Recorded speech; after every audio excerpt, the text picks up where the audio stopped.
Oke, baik.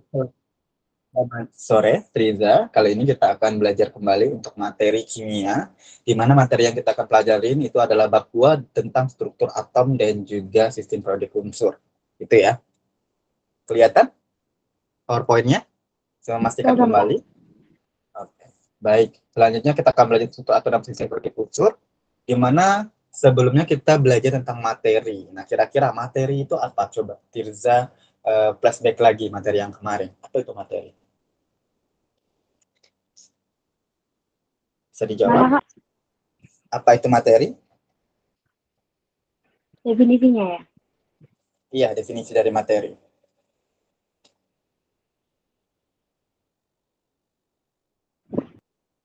Kalau menurut saya, materi itu kayak sesuatu hal yang menempati, yang memiliki massa dan ruang gitu, Kak.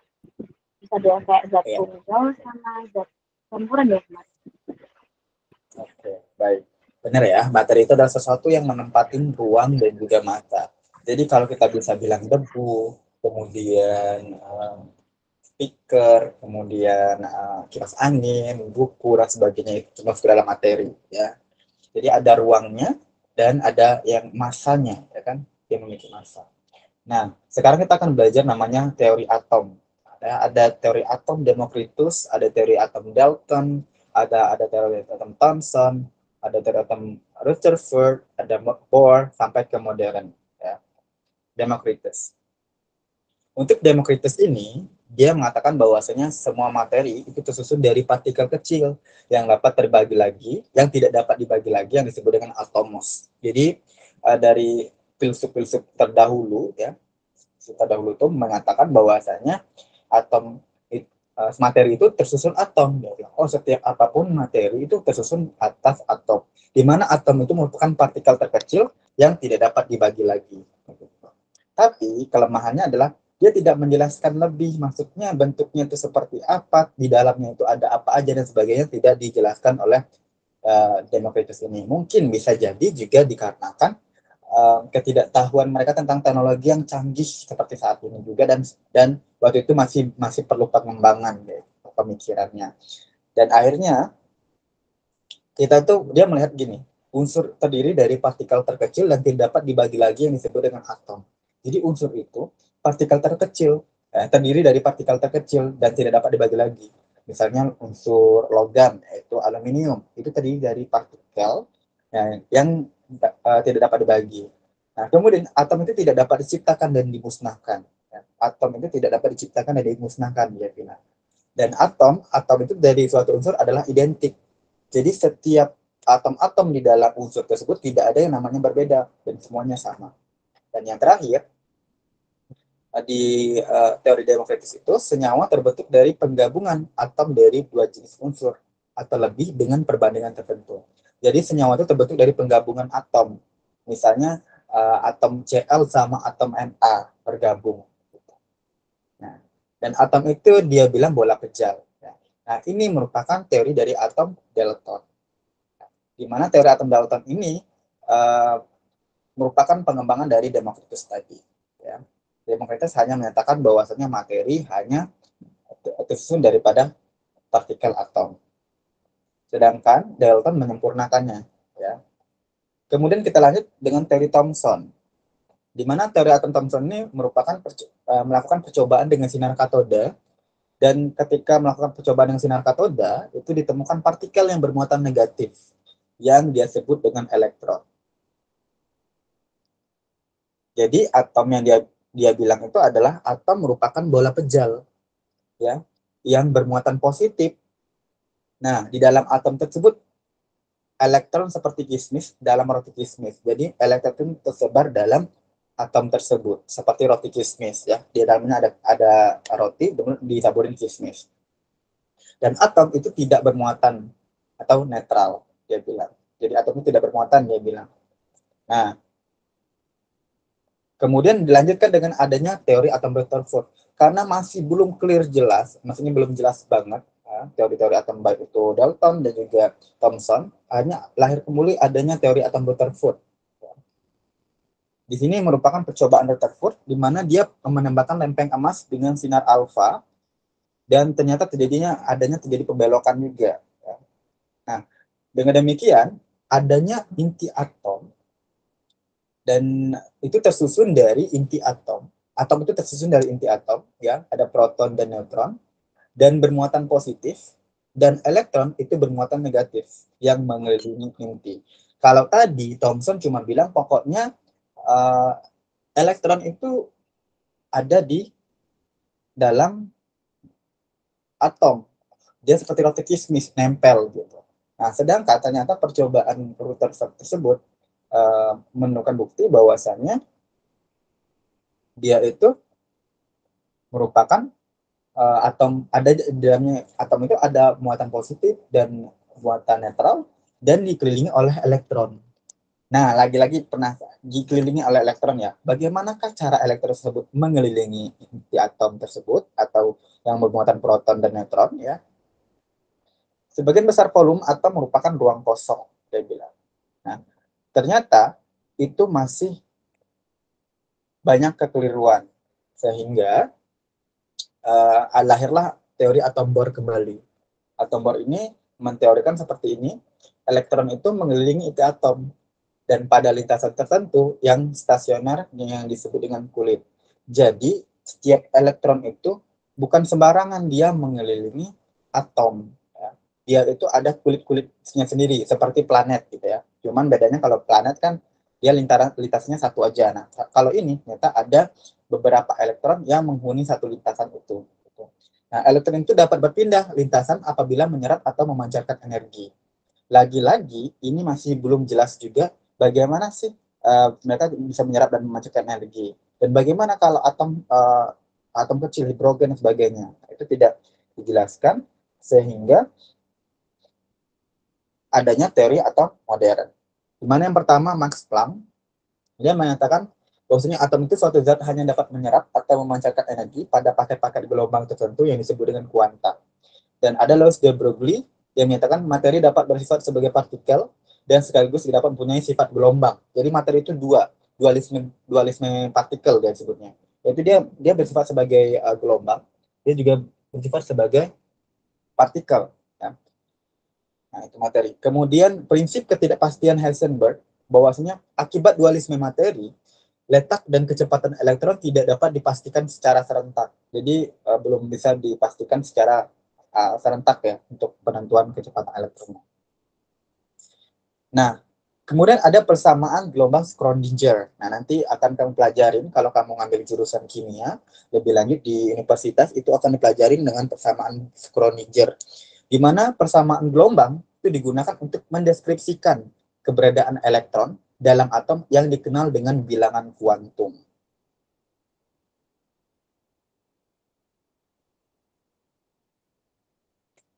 Nah, ini ada 2 orbital, 1 orbital, ada nukleusnya, ada 2p orbital dan 3s orbital. Nah, itu penggambarannya. Kita akan bahas satu-satu. Apa itu orbital? Ya. Jadi orbital itu daerah atau ruang di sekitar inti di mana peluang atau kebolehjadian tersebarnya elektron dapat ditemukan. Jadi misalnya orbital itu kemungkinan besar di situ ada 3 elektron atau 4 elektron di dalam orbital. Nah, itu berarti daerahnya orbital namanya. Kitanya misalnya kalau kita tuh sebutnya bumi mengorbit matahari dengan lintasannya. Nah, lintasannya itu disebut dengan orbital. Nah, ini adalah orbital-orbitalnya, bisa sampai ke orbital D, S, P, D, dan F. Sampai ke D dia.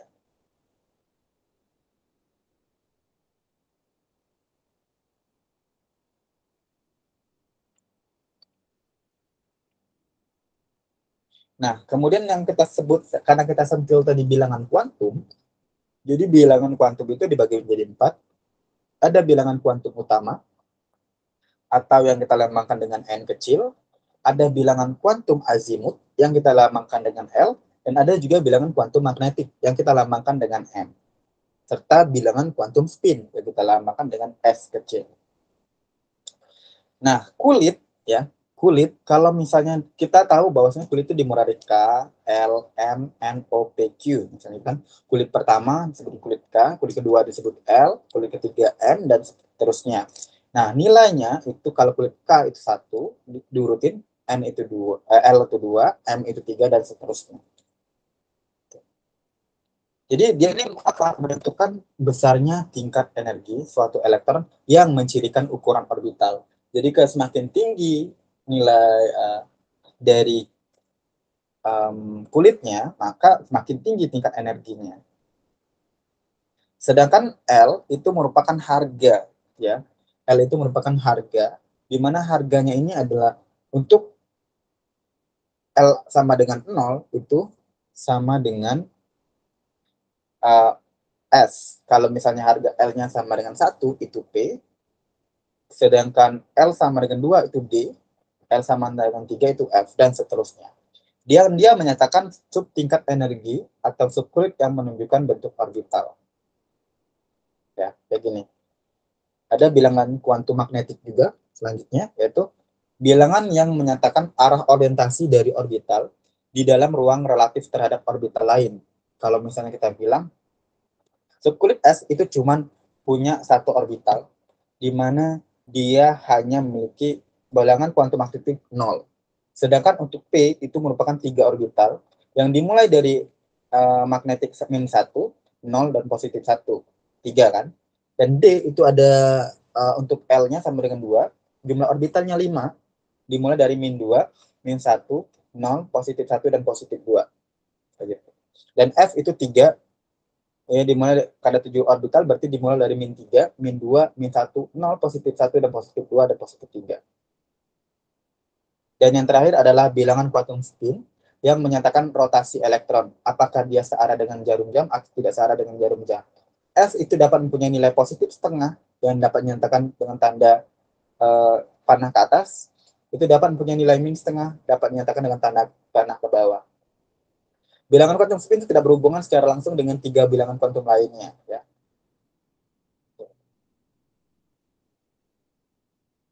Oke, sejauh ini ada yang ingin ditanyakan? Sebelum ke praktek, mungkin nanti kita tahu. Enggak. Baik, selanjutnya kita bahas adalah atom, elektron, inti atom, proton, dan neutron. Partikel penyusun atom, ya. Ingat, atom itu turun dari elektron, proton, dan neutron. Di mana proton itu positif, elektron itu negatif, dan neutron itu netral. Penemunya itu ada John Thomson untuk elektron, proton itu Goldstein, dan neutron itu James Chadwick. Di mana masanya itu 9,11 kali 10 pangkat min 28 gram, bayangin, gram ya. Dan 1,67 kali 10 pangkat min 24 itu proton, gramnya. Dan 1,67 kali 10 pangkat min 24 itu merupakan dari massa dari neutron. Kita beralih ke lambang unsur. Lambang unsur, ya, anggap kita lambangkan dengan X lambang unsur itu, dan A merupakan nomor massa, dan Z itu merupakan nomor atom. Ya. Jadi A itu di atas nomor massanya, Z itu nomor atomnya di bawah. X, A, Z. Nomor atom Z itu merupakan jumlah proton atau jumlah elektron. Itu sama dengan nomor atom. Ya. Pada atom itu tidak bermuatan listrik, netral. Jumlah muatan positif sama dengan jumlah muatan negatif.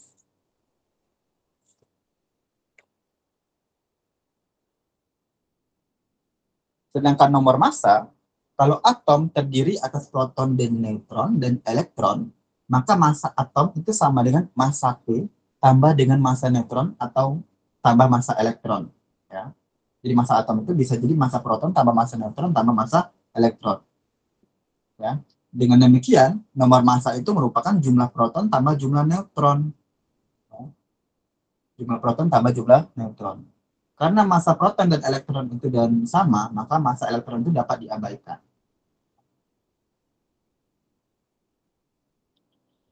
Sedangkan ada komposisi ion, ternyata dalam penulisan nomor atom itu terkadang kita ada yang namanya ada namanya ion. Nah, ion itu ada dua ya, ada ion positif dan ion negatif. Gimana kalau ion positif itu atom yang melepaskan elektron, sedangkan ion negatif itu atom yang menerima elektron. Oke. Selanjutnya kita bahas isotop, isobar, dan isoton. Unsur dengan Z yang sama, atau dengan nomor atom yang sama, atau dengan proton yang sama, maka dia merupakan isotop. Ya. Unsur dengan nomor massa yang berbeda, dia disebut dengan isobar. Ingat, ini contohnya 11H, H2, dan H21. Di mana nomor atomnya sama ya. Yang ini nomor massanya yang sama, 40 dan 40. Sedangkan isoton merupakan jumlah neutronnya yang sama. Coba kita, neutron kan sama dengan nomor massa kurang nomor atom ya. 24 kurang 12, 12. 23 kurang 11 juga 12. Berarti isoton namanya. Sudah cukup paham? Paham, Kak.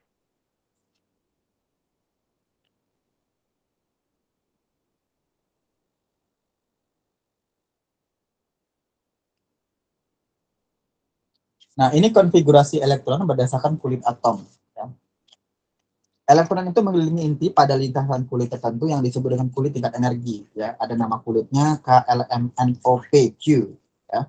Jumlah elektronnya untuk K itu maksimal 2, dan untuk L itu 8, M itu 18, N itu 32, O itu 50, P 72, dan Q 98.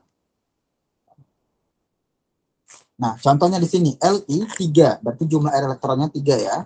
Berarti karena kan nomor atom itu sama dengan nomor, nah, sama dengan proton sama dengan elektron, ya kan? Berarti konfigurasi elektronnya adalah 2 dan 1. Kenapa 2 dan 1? Karena untuk kulit pertama itu maksimal diisi 2, dan yang kedua itu maksimal diisi 8. Makanya untuk Mg12 itu 282, dan Cl17 itu 287, K19 itu 2881. Ingat, kalau dia misalnya gini, 2881 kali maksimalnya adalah 18, sedangkan dia baru 9, berarti kita buat aja 8 karena masih bisa ngikutin yang di sebelahnya ya, 2881. Sedangkan 31Ga itu 28183. Dengan demikian, jumlah elektron yang menempati kulit terluar disebut dengan elektron valensi. Nah, elektron valensi hanya boleh mengandung maksimal 8 elektron.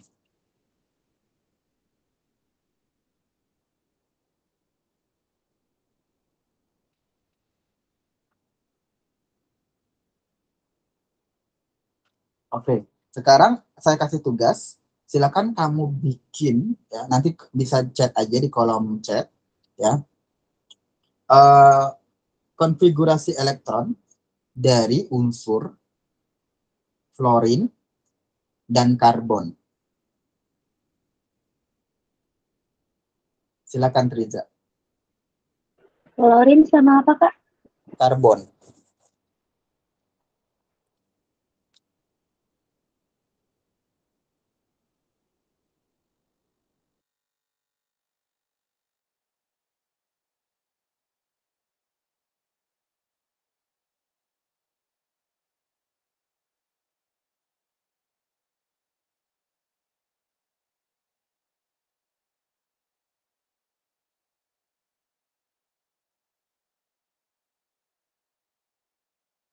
Yang karbon itu 6 ya, Kak? Iya, 6. Berarti 2 sama 4. 2 dan 4. 2. Iya, Benar nggak? benar. Kemudian,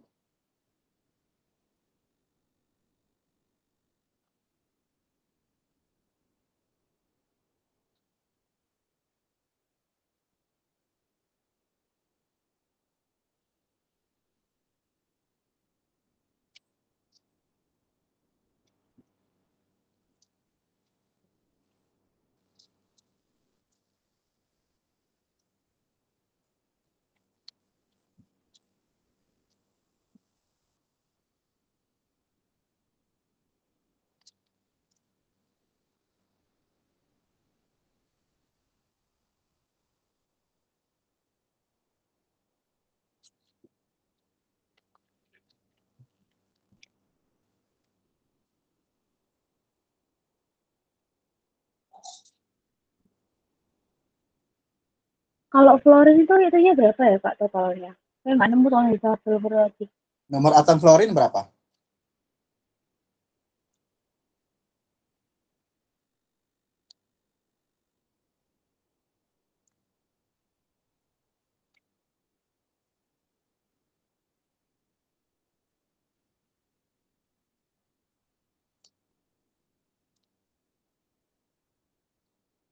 Nomor atom klorin berapa? Ini lagi nyari sih, belum nemu nomor atomnya. Nggak ketemu? 9 bukan? Iya, Berarti 281. 281. Salah. Itu 11. Berarti bentar.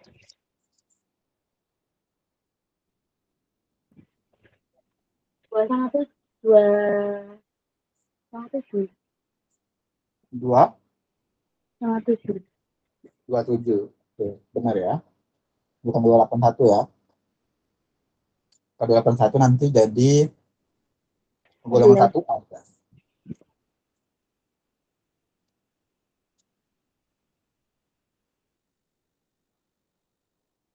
Oke, sejauh ini ada yang ingin ditanyakan? Enggak. Baik, kalau gitu kita lanjut ke konfigurasi elektron. Ya, berdasarkan orbital, itu ada ini peraturan penulisannya dalam konfigurasi elektron. Yang pertama adalah aturan Aufbau, di mana elektron itu mempunyai kecenderungan untuk menempatkan sirkuit dengan tingkat energi lebih rendah terlebih dahulu. Jadi, dia akan menuju ke yang S dulu pastinya. Setelah baru S, baru P, baru D, kemudian baru F. Dan ini adalah saya bilangnya hujan-hujan sih, hujan-hujan elektron ya. Hujan-hujan dari penamaan bilangan kuantum. Ada 1S, 2S, 3S, 4S, sampai 7S. Kemudian dari 2P sampai 7P, dari 3D sampai 6D, dan dari 4F sampai 5F. Cara menulisnya itu karena hujan itu dari kanan ke kiri, ya nggak tahu ya, dari kanan ke kiri, maka dia akan ngikutin itu. Berarti yang akan ngikutin seperti ini, dia 1S dulu, baru 2S, kemudian dia akan ketemu 2P, baru ketemu dengan 3S, baru dia akan ketemu dengan 3P lagi, baru dengan 4S. Dan dari kanan ke kiri hujannya. Maka dengan demikian, ini penulisannya karena S itu maksimal 2 elektron, P itu maksimalnya 6 elektron, ya. D itu 14, dan F itu D itu 10, ya. Maka 1S2, 2S2, 2P6, 3S2, 3P6, 3D10. Nanti ke arah sana dia. Nah, ini. Kemudian lanjut ke larangan Pauli, itu adalah menyatakan bahwa di dalam suatu atom tidak boleh terdapat 2 elektron dengan 4 bilangan kuantum yang sama. Tidak boleh. Maka salah satunya pasti beda. Kalau misalnya sama, pasti S-nya beda. Bukan berarti ini ya, misalnya kayak 2, 0, 0, positif setengah, yang satunya minus setengah.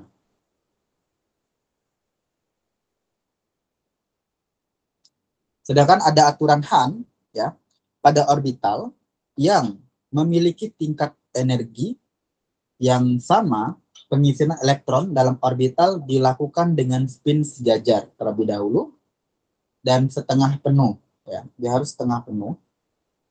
Jadi dia diisi dulu sampai setengah penuh. Kalau cuma 3, berarti penuhin sampai ujung. Misalnya ini ya, sampai yang M ini 3. Dan itu nggak boleh ngisi 1, 2, 1, 2, 3. Nggak bisa, harus penuh dulu. Ke atas dulu, baru diisi bawah. Contohnya O8. 1S2, 2S2, 2P4. Berarti kan S-nya ini udah penuh 1. Ini penuh 1. Nah ini 1, 2, 3, 4. Nah, baru ke kiri lagi dari sini. Gitu.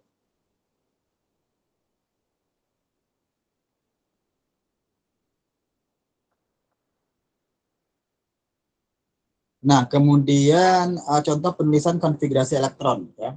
Untuk helium itu karena dia cuma Masa ya. boleh diulang yang tadi yang panas nggak? Saya mau lihat panasnya. Ini Udah. Jadi nanti isinya sesuai sama yang di angka atasnya itu ya. bagaimana? Isi di dalam kotaknya itu panahnya itu jumlah panahnya Jadi sesuai angka yang ada di atasnya kan. Nah, Iya, sesuai dengan angka yang di atasnya. iya. Makasih. Oke. Nah, ini konfigurasi elektron. Dari helium karena cuma punya 2 elektron, elektron valensi, berarti dia 1s2. Ya. Sedangkan berilium itu ada punya 4 dia elektron valensinya, maka 1s2, 2s2. Untuk elektron valensi terakhirnya 2s2. Ada neon itu 10 elektronnya, berarti 1s2, 2s2, 2p6. Dan seterusnya. Lihat yang jumlah elektronnya itu, lihat yang atasnya. 2 tambah 6 itu 10.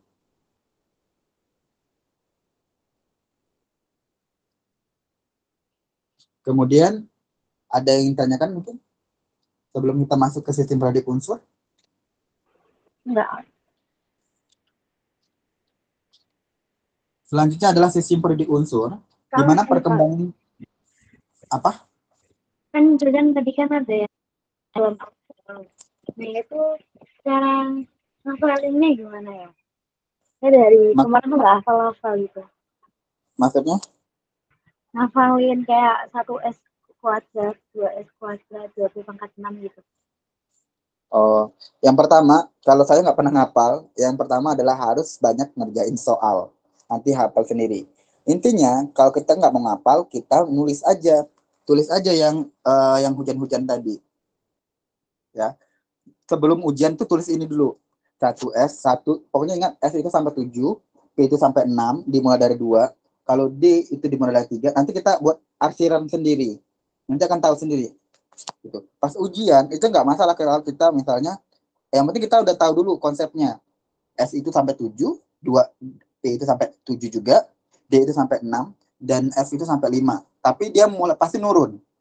Ya, dari 1S, dia itu dari mulai dari 2P, nggak ada 1P, dia mulainya 3D, nggak ada 2D, dan dia mulainya 4F, bukan nggak ada 3F. Begitu.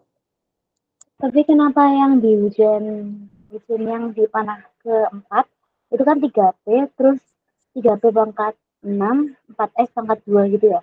Nah, terus kenapa tiba-tiba baliknya itu ke 3D gitu, Kak? Coba kamu lihat panahnya. Panah pertama, kedua, ketiga, keempat, kelima, keenam, ketujuh. Coba kamu lihat panah yang pertama adalah 1S, benar kan? Kedua 2S, benar kan?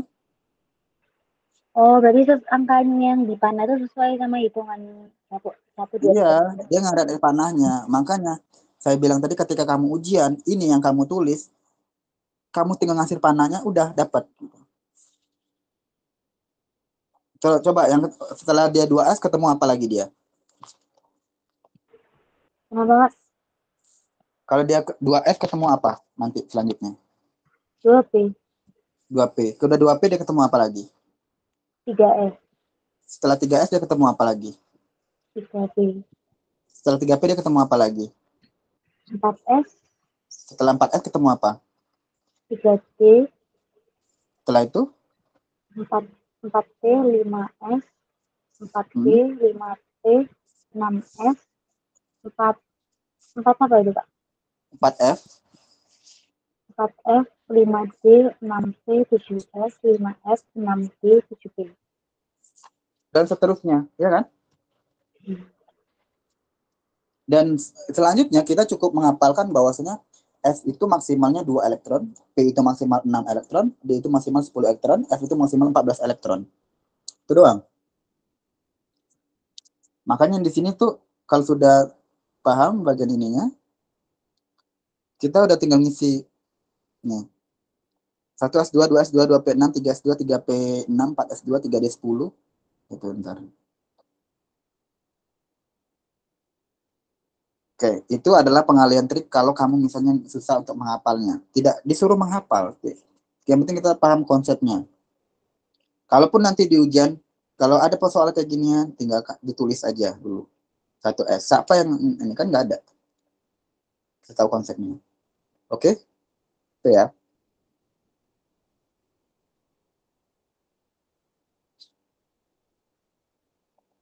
Selanjutnya adalah sistem periodik unsur, di mana ini perkembangan sistem periodik ya. Ini kita bahas logam dan non-logam, itu Lavoisier. bahwasanya sifat logam dan logam ya. Logam itu besi, non logam itu karbon. Nah, berdasarkan massa atom relatifnya, unsur-unsur dapat dikelompokkan ke dalam kelompok 3 unsur, di mana ada massa unsur yang tengah-tengah merupakan rata-rata dari massa unsur di tepi.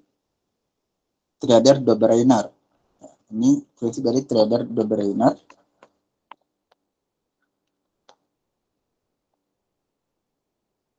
Kemudian ada teori Octave-Nilens, itu jika unsur-unsur disusun berdasarkan kenaikan massa atom, maka sifat unsur tersebut akan berulang setelah unsur ke-8. Makanya dibuat seperti ini. Ya, ini dari teori Octave-Nilens. 1H, 8F, 15Cl, 22Cu dan Ni. Nah, gitu. Ada teori Mendeleev, itu unsur-unsur disusun 12 baris mendatar periode ya, berdasarkan kenaikan massa atom dan 8 kolom tegak atau golongan berdasarkan kemiripan sifatnya. Jadi dia berdasarkan kemiripan sifatnya nih yang disusun itu. Sedangkan Mendeleev juga menyiapkan tempat kosong dengan keyakinan banyak unsur yang belum ditemukan. Ya, banyak unsur yang belum ditemukan di bumi ini. Nah, ini sifat periodik Mendeleev. Sistem periodik Mendeleev itu.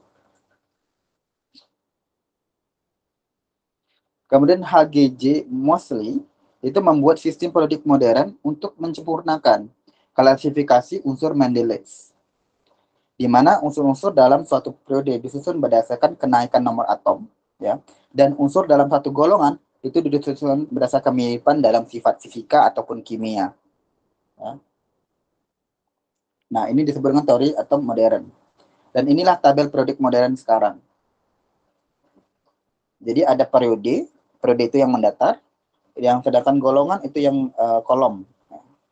Kayak HLINAKRBCS itu merupakan golongan 1A, dan BEMGCASR BA dan RA itu merupakan golongan juga 2A. Sedangkan untuk LIBE BCNOFNE merupakan periode, di mana periode 2 dan seterusnya.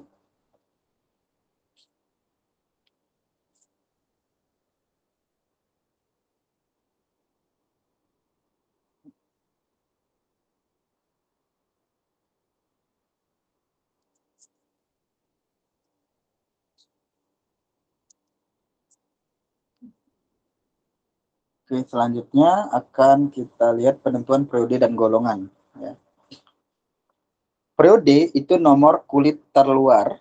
Ya, periode itu nomor kulit terluar. Biasanya yang bilangan kuantum utama itu menyatakan periode. Kemudian golongan itu merupakan jumlah elektron valensinya. Jadi kita lihat yang sebelah tadi, golongan misalnya NS1, NS2 itu biasanya golongan utama yang 2A. Tapi NS2 tambah NP1 itu merupakan golongan 3A. Sedangkan NS2-NP2 itu golongan 4A. Tapi periodenya sama, ya periodenya masih N. N itu artinya apa N-nya? Kalau 1S2 berarti, atau 2S2 berarti periodenya adalah 2, karena 2 depannya. Nanti akan dibahas lebih lanjut di sini.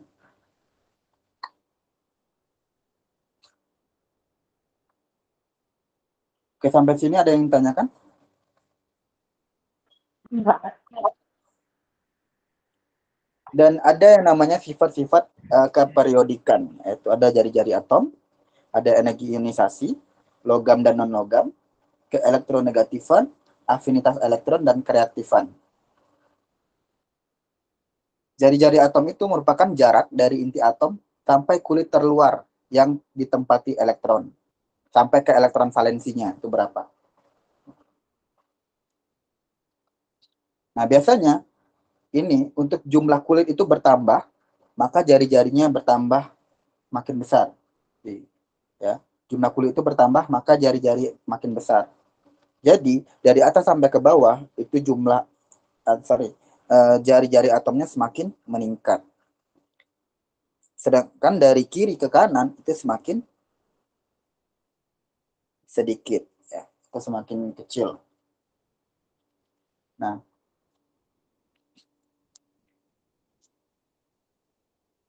sedangkan energi ionisasi itu adalah energi minimum yang dibutuhkan suatu atom untuk melepaskan satu elektron valensinya dalam wujud gas sehingga membentuk ion positif. Nah, disebut dengan energi ionisasi. Di mana jumlah kulit bertambah, ya, jari-jari makin besar, tarikan inti lemah, maka energi ionisasinya kecil. Berarti dari bawah ke atas, itu semakin kecil energi ionisasinya. Dari sistem produk unsur. Sedangkan dari kiri ke kanan, itu semakin besar. Kenapa? Muatan intinya bertambah, tarikan intinya makin kuat, dan elektron terluarnya sulit terlepas, maka energi ionisasinya besar.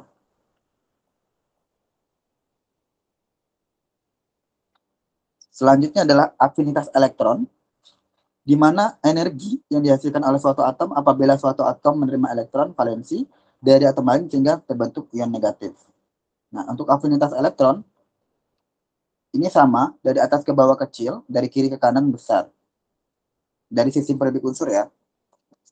Itu yang dilihat. Dan keelektronegatifan itu kecenderungan suatu atom untuk menarik elektron valensi dari atom lain dalam bentuk ikatan. Nah, ini dia elektron valensi. Dari kiri ke kanan itu semakin besar, dari atas ke bawah itu semakin kecil.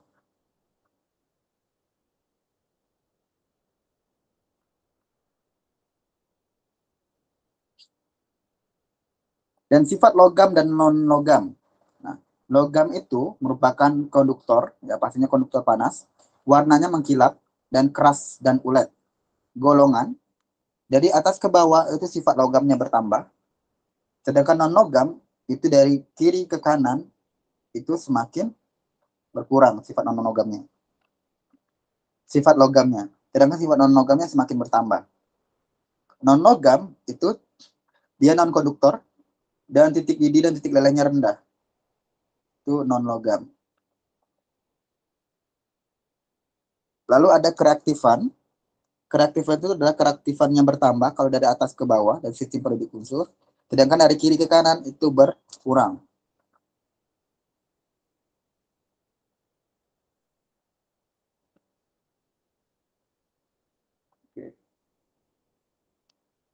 Mungkin cukup sekian dulu untuk pembahasannya. Kalau ada yang tanyakan boleh silakan.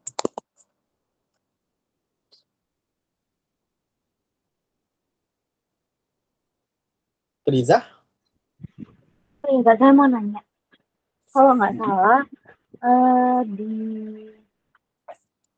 saya bingung nyebutnya gimana, tapi kayak yang buat nyari elektron valensi itu tuh jadinya kan kayak ada misalnya pangkatnya itu harusnya itu sisanya itu pangkat 8, pangkat 9, tapi nggak dituliskan pangkat 9 karena ada batasnya gitu.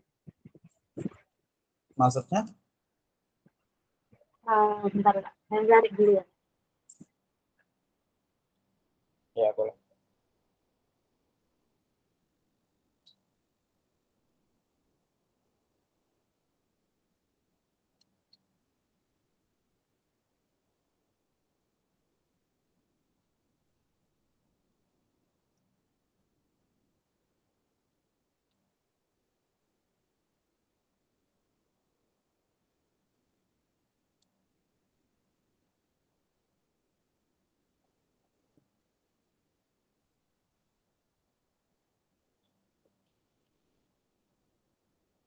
Baik, kalau tidak ada pertanyaan, ya sambil sembari nunggu yang dirimu itu, kita akan lanjut bahas soal biar lebih banyak untuk soalnya.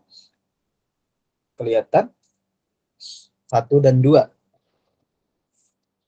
Dikerjakan 1 dan 2. Oke.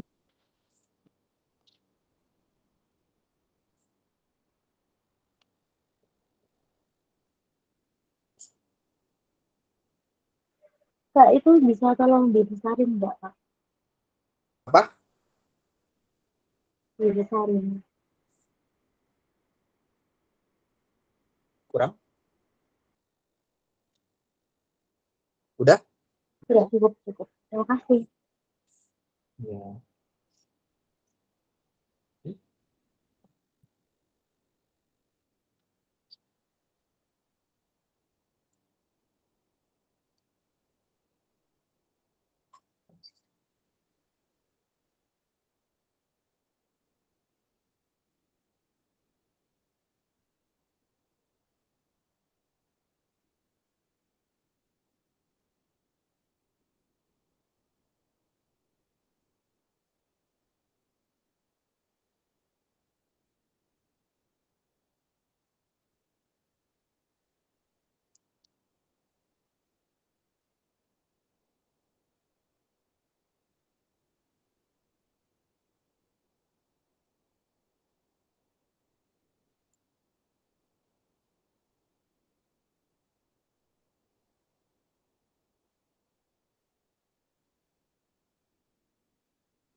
Sudah?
Apa sudah?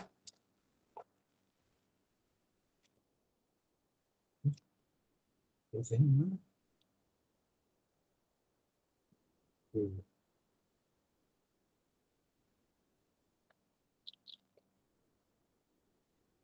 Pas last meeting. Kok bisa?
Halo Kak, Ya, karena kan login pakai HP aja dulu nggak apa-apa. Nanti setelah ini baru difixkan ya. Besok-besok mungkin pas ke apa ke tempat pertemuan selanjutnya itu bisa diminimalis ya. Oke ya. Udah dapat hasilnya? tadi saya baru nomor 1A terus tiba-tiba ininya putus. Kalau yang kalau yang 1B itu kalau ada 2 plusnya gitu gimana Kak? Kalau itu berarti gini, kalau untuk mencari elektronnya yang aja pengaruh. Kalau proton sama ininya sama aja. Berarti kan itu kalau elektronnya gini, kalau dia positif, nomor atom dikurang dengan untuk mencari elektron itu nomor atom dikurang dengan jumlah muatan. Tapi kalau dia negatif, nomor atom ditambah jumlah muatan. Berarti kalau itu 12 itu anggapannya kayak dia kelebihan elektron. Kalau kelebihan elektron berarti dia harus dikurangi 2 gitu ya Kak? Nomor atom dikurang dengan 2. 20 dikurang 2 berarti. Kayak gitu. Kalau dia positif ya, kalau negatif berarti ditambah. Artinya dia kelebihan elektron ya. Elektron.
Sudah Kak.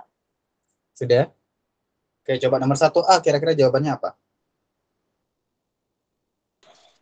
1A jawabannya protonnya 19, neutronnya 19, elektronnya 20. Neutronnya 19. Maksudnya kan neutronnya 20. Neutronnya 20. Protonnya? 19. Neutronnya Eh, 19. ya, Oke, ya iya benar. 19. Kalau yang B? Itu elektronnya berarti 19 kan ya Kak? Bener ya? Elektronnya 19, protonnya juga 19, neutronnya yang 20. Ya.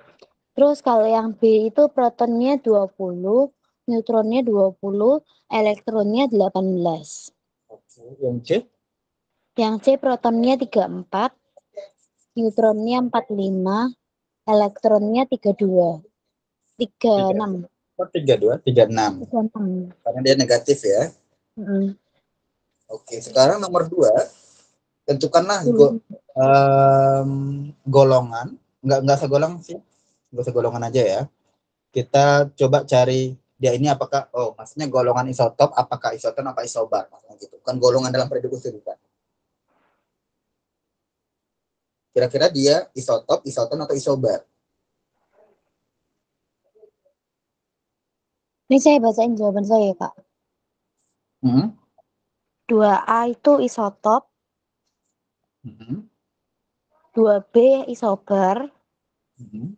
2C isotop, Hmm? 2D isoton, 2E isotop.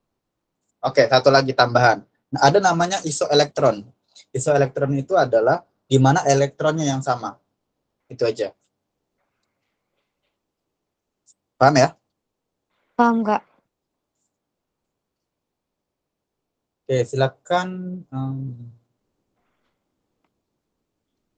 nomor 4 dan 5.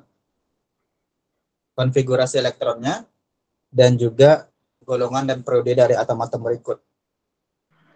Itu pakai yang kayak 2882 atau yang pakai yang Aufbau itu, Kak? 1s2 Oh, pakai yang ya. ya.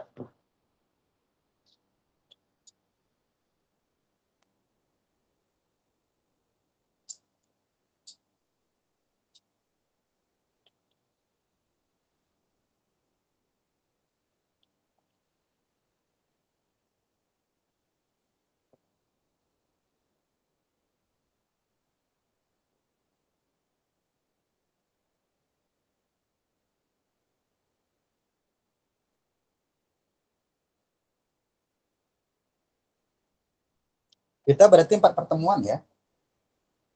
Iya, Kak. Kamu nggak mau rencana nggak mau nyambung lagi? Kenapa? Rencana ada mau nyambung lagi? Lanjut maksudnya? Hmm, Hari ini atau gimana? Iya, maksudnya kan udah selesai nanti 4 pertemuan, terus apa lanjut lagi apa enggak? Kayaknya lihat-lihat dulu. Jadi Hmm. nyambung apa enggak? Ada kemungkinan nyambung sih tapi.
Kak, saya mau tanya, kalau Hmm. misalnya di terakhirnya itu cuman sisanya satu, terus kalau misalnya saya tulis 5P pangkat 1, itu bener apa enggak, Kak? Ya nggak apa-apa. Oh, nggak apa-apa. Oke, makasih, Kak.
Kak, saya mau nanya, Kak.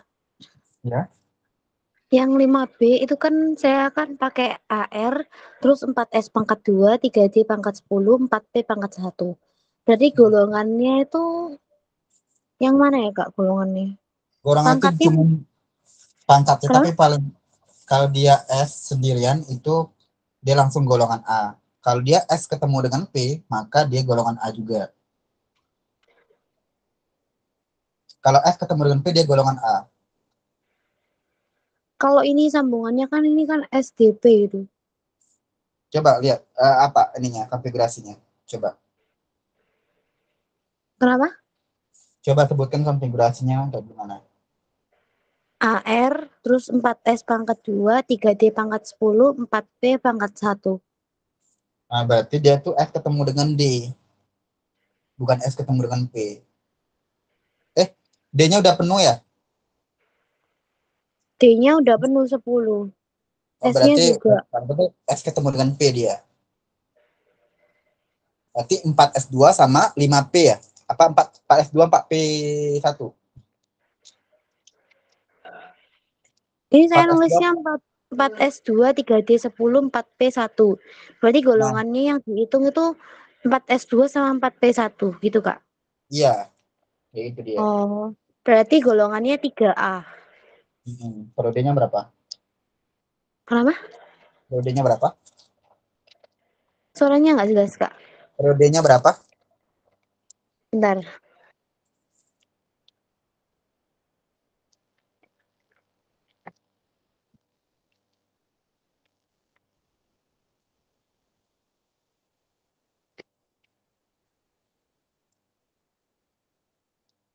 Yang nomor 5 itu cuma sampai B ya, Kak?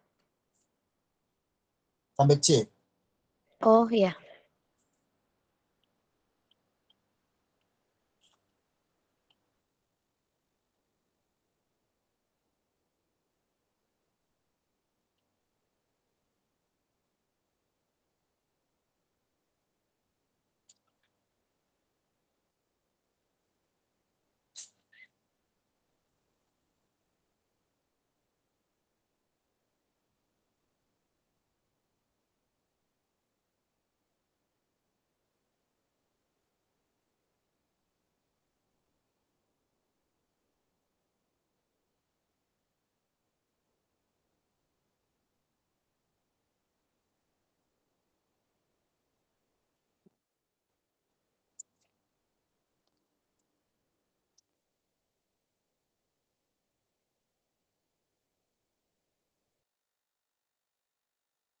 Sudah, Kak.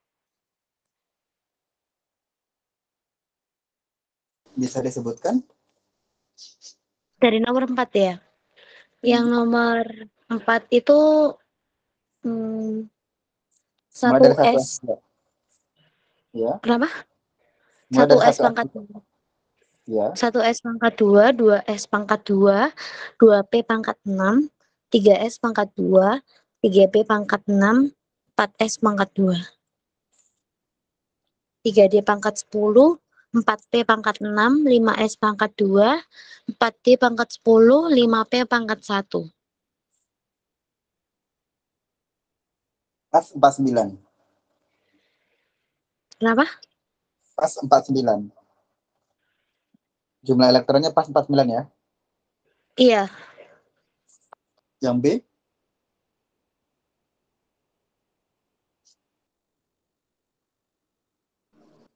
yang B itu 1S pangkat 2, 2S pangkat 2, 2P pangkat 6, 3S pangkat 2, 3P pangkat 6. oke, yang ini eh, kenapa 3P pangkat 6? Karena kan yang ditanya elektron, bukan nomor atomnya, ya kan? Berarti konfigurasi elektron. Berarti itu dia kan jumlahnya 18 ya, Kak, berarti Ya, elektronnya. elektron 18, benar. Terus yang C itu 1S pangkat 2, 2S pangkat 2, 2P pangkat 5. Hmm. Kok 2P pangkat 5? Kan dia 9F min. Kenapa? Dia itu 9F min. Oh, ada minnya. Oh, nggak kelihatan minnya, Kak. Berarti ini 2P pangkat 4. Kok 2P pangkat 4? 2P pangkat 6. Iya, kan dia itu ditambah. Iya, tambah 1 ya, Kak. Nomor 5? Nomor 5A itu 1S pangkat 2, 2S pangkat 2, 2P pangkat 3. Jadi Golongan periodenya. 5A, periode 2. Oke, yang B? Yang B itu saya pakai AR ya, Kak, biar nggak kepanjangan. AR, terus 4S pangkat 2, 3D pangkat 10, 4P pangkat 1. Mhm. Golongannya 3A, periodenya 4. Periode 4 golongan? 3A. Oke. Terus yang C itu XE, terus 6S pangkat 2. Jadi golongannya 2A, periodenya 6. Barium ya. Alright. Kita soal lagi biar makin terlatih. Bentar.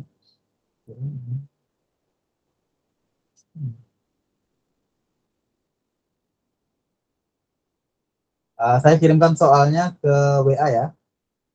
Iya, Kak.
Yang di WA itu yang ditanyain periode sama golongannya aja ya. Iya.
Kak, saya mau nanya, Kak.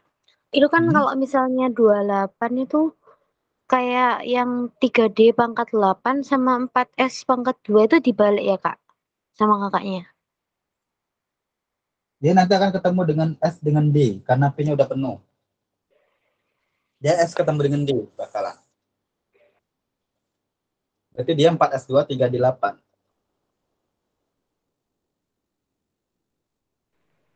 Tapi kenapa itunya kayak ditukar gitu, Kak? 4S2-nya di belakang. 4S2 3 di 8. Ya karena dia S-nya ketemu dengan D karena kan 288 ketemu. 1S2 2S2 2P6 itu kan 288 ketemu kan? Yang belum 3 di 8 sama 4S2. Nggak apa-apa kalau mau nulis 4S2 3 di 8 itu bisa juga.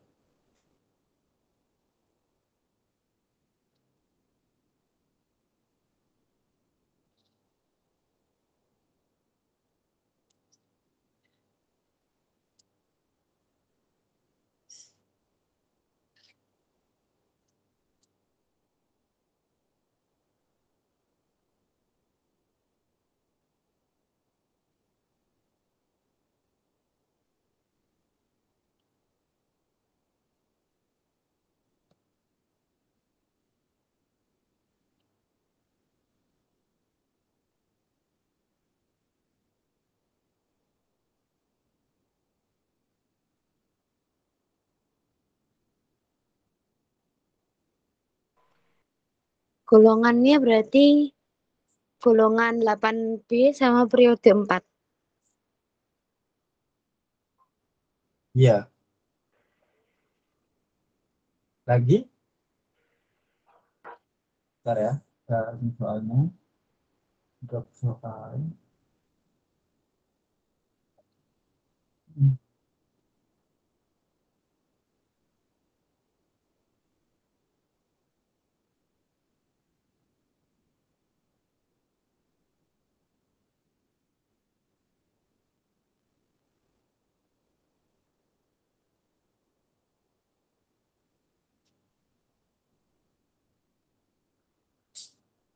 Nah, ini ada pilihan gandanya. Sorry. Kurang ini ya.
Di situ kan ada pilihan yang titik didih itu kan Kak.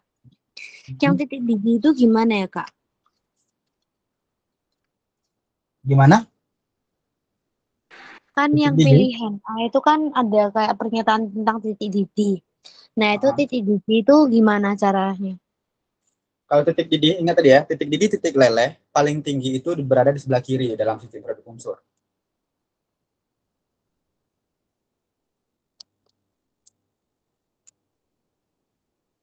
Jadi kalau dari kanan ke kiri, dia lebih paling tinggi.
Berarti kalau misal ke kanan titik didihnya semakin besar ya. Iya, makanya besar.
Ya.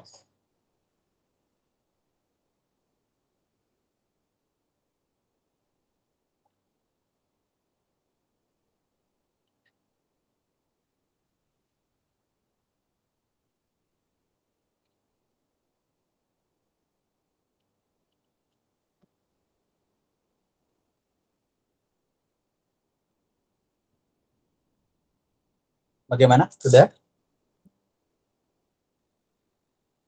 Kalau yang itu sih yang pilihan ganda tuh saya kayaknya yang A deh Kak. Yang A ya. Alasannya? Soalnya kalau saya cek yang pernyataan yang A itu benar sih. Cuman kalau pernyataan yang lain itu saya masih agak bingung gitu Kak. Y itu berada di mana? Oke, X itu kan dia periode 3 golongan 1A, Y itu periode 3 golongan 7A. Berarti titik di Y itu lebih rendah dong daripada X. Karena kan dia di golongan 7A. Golongan 7A kan berada di sebelah kanan, bukan sebelah kiri. Yang Y itu golongannya 7A, yang X itu 1A kan ya. Iya.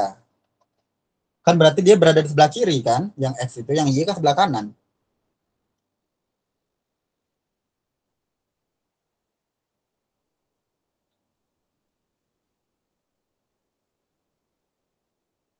Berarti pernyataan yang A itu salah ya.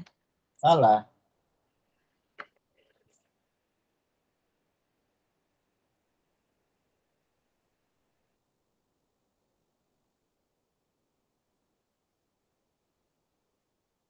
Kalau yang jari-jari atom itu gimana Kak? Jari-jari atom yang seperti saya bilang tadi, bahwasanya dari atas ke bawah dia semakin semakin besar. Dari kiri, dari kanan ke kiri itu semakin besar. Dari atas ke bawah semakin besar dia.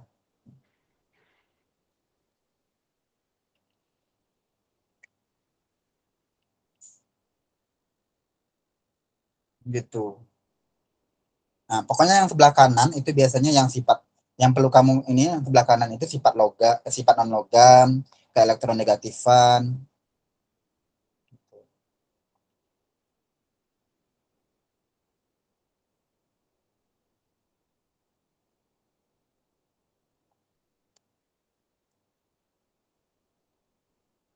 Itu sih. Kalau atas ke bawah bertambah, kalau kiri ke kanan bertambah gitu ya Kak.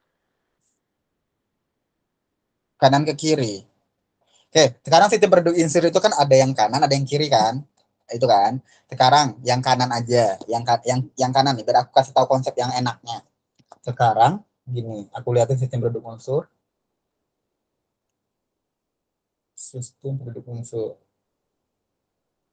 Masih bingung ya berarti kamu ya? Iya, saya bingung sama yang jari-jari atom ini. Nah, intinya kalau aku, cara cepatnya aku untuk ngerjain soal-soal beginian, itu aku adalah ngelihat dari ini. Pokoknya aku labelin gini. Kelihatan yang ini ya? Oke. Kelihatan nggak? Ini kiri, ini kanan. Sepakat ya? Ini kiri, ini kanan.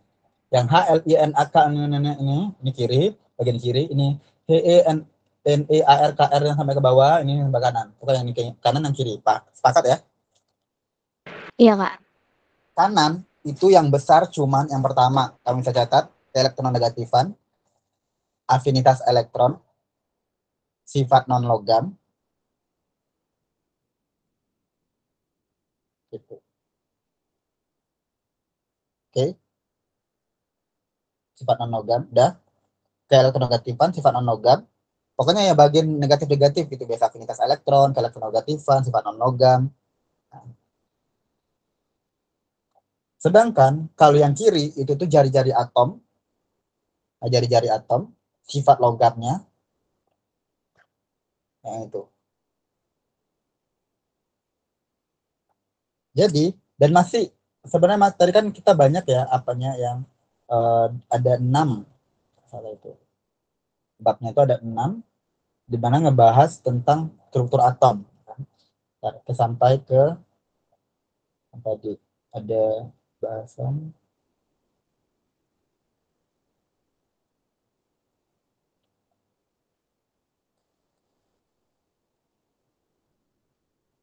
Nah, sifat-sifat keprodikan. Jari-jari atom, energi ionisasi, logam dan logam, keelektronegativan, kereaktifan. Ya. Nah, untuk kereaktifan, kalau kereaktifan itu malahan dari atas ke bawah, berarti gini, yang kiri itu yang besarnya adalah kereaktifan, kemudian kereaktifan yang golongan yang kiri, kereaktifan, logam, dan jari-jari atom. Yang kanan itu afinitas elektron, keelektronegatifan, dan sifat non-logam. Itu aja. Paham ya?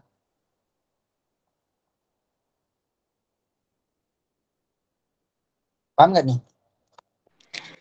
Bentar Kak, masih loading dikit. Oke, aku ini lagi. Kiri itu sifat logam, kereaktifan, sama jari-jari atom yang besar. Kanan itu yang besarnya adalah keelektronegatifan, afinitas elektron, dan sifat non-logam. Oke, sekarang kalau aku tanya, Na itu sifat Na sama Cl, yang mana yang paling besar sifat non-logamnya? CL. Benar. Kenapa? Karena dia sebelah kanan. Sekarang jari-jari atom, Ba sama fluorin, Ba sama F. Yang mana jari-jari atom yang besar? BA. Iya, gitu saya ngelihatnya. Kemudian dari Li sama K, yang manakah jari-jari atom yang besar, Li atau K? LI sama K ya. Hmm. LI kayaknya. K yang jawabannya tepat. Kan ingat, pokoknya yang kanan itu dari atas ke bawah yang paling besar. Kalau yang kiri, kalau kiri, yang dari kiri itu yang atas ke bawah yang paling besar. Kalau kanan dari bawah ke atas yang paling besar. Itu dia prinsipnya. Li sama K, yang di bawah yang Li atau K? K, berarti yang lebih besar yang K. Gitu cara ngelihatnya. Kalau yang kiri, pokoknya yang kiri itu paling bawah banget itu yang besar. Kalau yang kanan itu yang paling atas banget itu yang besar. Paham ya? Paham nggak? Oke, jari-jari atom Be sama Na, yang mana yang besar? BE sama Na. NA ya. Bentar. Lebih besar NA. Oke. Untuk afinitas elektron, Be apa Na?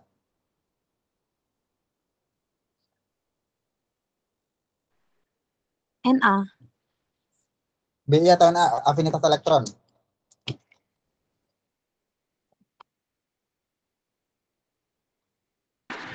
BE. Be atau Na? Alasannya kenapa Be? BE.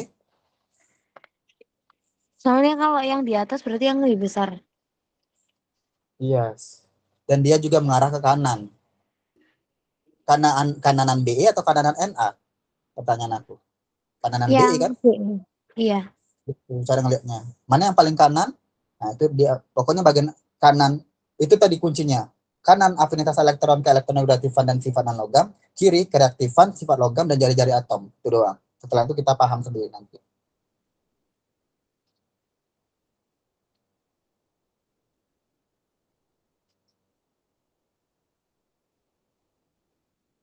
Berarti pernyataan B itu salah ya, Kak?